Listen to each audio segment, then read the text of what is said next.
What was the human life of Jesus like? How did he interact with powerful people in his time? What kind of food did he eat? How did he travel? What was his childhood potentially like? Well, these are all questions that Jared Brock gets at in his new book, A God Named Josh. Let me tell you what I thought. Welcome to Books and Big Ideas, what I'm reading, what I'm thinking about, with Joel Wentz.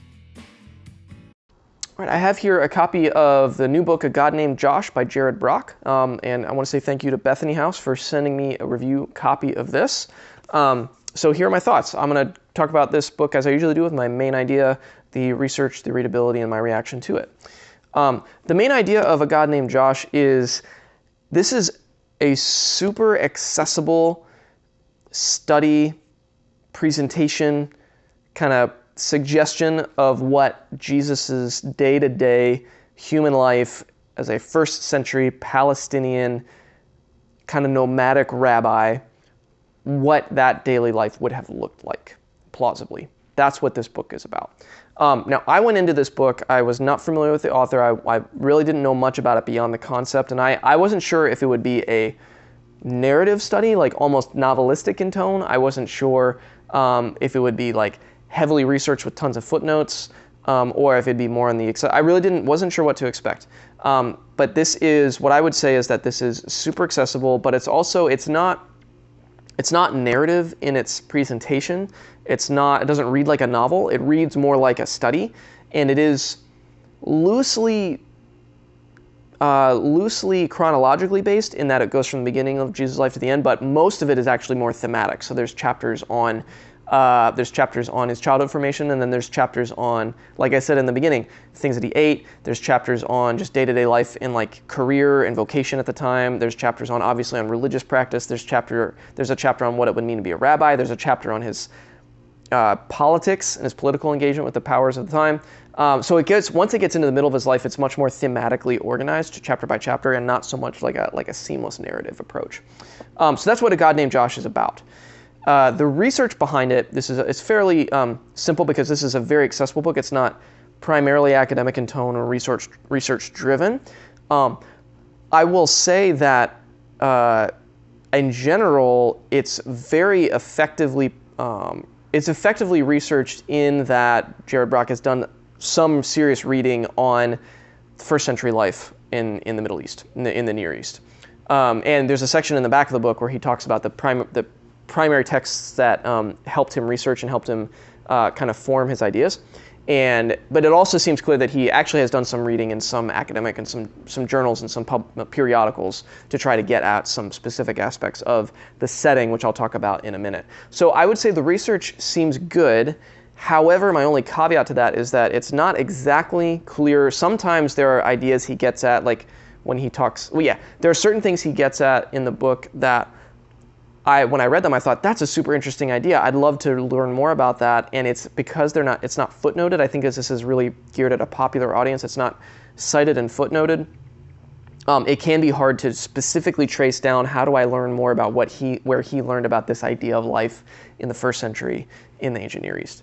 So that's a little bit of a wrinkle in the research side. I think in general the research is good, but it's more a kind of invisible influence behind the book that suffuses the entirety of the book, as opposed to being really specifically and clearly delineated so you can chase it down on your own. That's probably only going to affect people like me who are into the more academic stuff that want to chase down things on their own. If you are just into this for a really super smooth read that has tons of really interesting anecdotes and insights and factoids about Jesus' life, and you don't really care about going in a deeper dive, then this is going to be fantastic for you, which leads into the next point, which is the readability. There's not a lot to say about this because the readability is just super, super, super high. This is an incredibly readable book, super enjoyable to read. The style, it goes down very smooth. He's has a light touch with his writing. It's just enjoyable to read. Particularly if you're interested in the life of Jesus, I would say even if you're not a Christian, although this is explicitly very, very much coming from a Christian, not apologetics per se, but like it presumes a ton of Christian theology. That being said, even if you're not a person of faith, but you're just interested in what the life of Jesus might have been like, and you're interested in the first century period of history, the Roman Empire, Jewish religious history, I mean, that's all in here, and it's a delight to read. And so I could see someone who's just a history buff really enjoying this book for all those reasons, even if you might trip up over some of the more confessional stuff he talks about in terms of the theological elements of belief in Jesus as the Messiah, certainly the divinity of Christ. But super, super readable, super enjoyable to read. As someone who's pretty well read, I would say quite well read in that aspect of history, there was a lot of stuff in this book that I either hadn't thought about before in that way that he presented them, or were utterly new. Just super enjoyable. So a lot of good things to say about the readability of this. And then finally, that does lead into my reaction to the book as a whole. Overall, very positive reaction to this. As I just said a minute ago, there's a lot of insights in here that I either hadn't thought about before or were presented in just a new and fresh way. And I think that in terms of my reaction, the one word that encapsulates it is fresh. This is a fresh look at the life of Jesus, a topic that is so much written about in so many scholarly tomes, in so many deep, deep, deep dives. In terms of, and that range from super skeptical, like the Jesus Seminar and the writings that come out of that, to apologetic, that whole range of things. This is certainly not skeptical, and it's quasi-apologetic, but it's not like ham-fisted or over the top at all. It's actually very, very winsome and very enjoyable to read.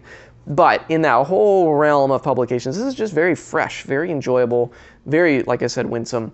A couple things that I wanted to specifically note that I'm really glad he included. I was really, really glad he included a chapter on the political Jesus, the political Josh, as he calls it. And in particular, one of the most, if I could identify one extremely helpful, specific aspect of this book that he brings out in an effective way that sparked my own interest to learn more, is his discussion of the Jewish powerful family of Annas and Caiaphas in the first century. The way he brings out that element of Jesus' story is really fascinating, really fresh, and as someone who's read quite a lot on that time period, I gotta say that I was brought into that aspect of the story in a really new way, and I really appreciated the way he did that, and it sparked a lot of my own further curiosity. So I love that he included that. I love that he included just the way he interacted kind of with the political system at the time. I love that he included some of his teachings on economics. I thought the way he talked about Jesus' background as a worker was really helpful. I also appreciated the way that he gently corrects a lot of popular misconceptions about Jesus' life along the way. Misconceptions about what his rabbi kind of career would have looked like, misconceptions about his childhood, misconceptions about his vocation, misconceptions about his teachings, misconceptions about his disciples. He really elevates the role of women properly in Jesus' ring of disciples. And it's also very well, the one exception to the citation thing I talked about earlier is the biblical citations are very, very clear. So that's an important thing to note. And there's a wide range of biblical citations from all over biblical literature, not just the Gospels and the New Testament. So that's all very fresh and helpful. And the last thing I want to note on a positive note about this book is that his account of the final week, the Passion Week, the Holy Week, and his account especially of the trials of Christ near the end of the book is enthralling and gripping and outstanding. It's one of the best accounts of that particular slice of the Gospels and the life of Jesus that I've honestly ever read. And it's grounded in his previous chapters on politics and economics and the temple system and all that going on. So that's helpful background. But then when he gets into why the betrayal of Judas happened the way it did, why the trials happened the way they did, why the timing of the temple protests Jesus, launched that week happened the way it did, and then he just weaves them all together in these final couple chapters that really are outstanding. I think those, every time I get back to Holy Week moving forward, I think I'm going to reread those chapters because they're just so helpful and do a wonderful job at kind of blowing away all the dust and cobwebs that have accumulated on a lot of our misconceptions of how that would have played out. So that, I would say, that alone is worth the price of the book for reading those chapters at the end, honestly. In general, my reaction to the book is very positive. I think that there are certain ways that Jared Brock presumes a lot of specific, maybe conservative or traditional, I could say, theological commitments about things like atonement theology and stuff like that, that you can tell that they're in there if you're looking for it, but they're not the driving purpose of the book. The driving purpose of the book really is to present the day-to-day look into the life of Jesus, or as he calls him, Josh, who was a real human who lived in a real place in the world at a real slice of history. And this book does, to that end, this book does a really effective job at accomplishing specifically that task. And it brings some of those unique things to bear on that subject that I talked about already earlier in this review. So if any of that sounds intriguing to you, or maybe it could be a good gift for a friend or someone in your life that you think would be intrigued by the historical aspects of this book, there's a lot here to commend. I really appreciate the work that Jared Brock did to bring all this together in, like I said, a fresh, highly readable, enjoyable way. So those are my thoughts on the new book, A God Named Josh, Uncovering the Human Life of Jesus Christ by Jared Brock. Maybe you found a book here that will take some of your time, some of your energy, something you really enjoy sinking into. If that happens, that would be great. But in any case, as always, thank you for watching.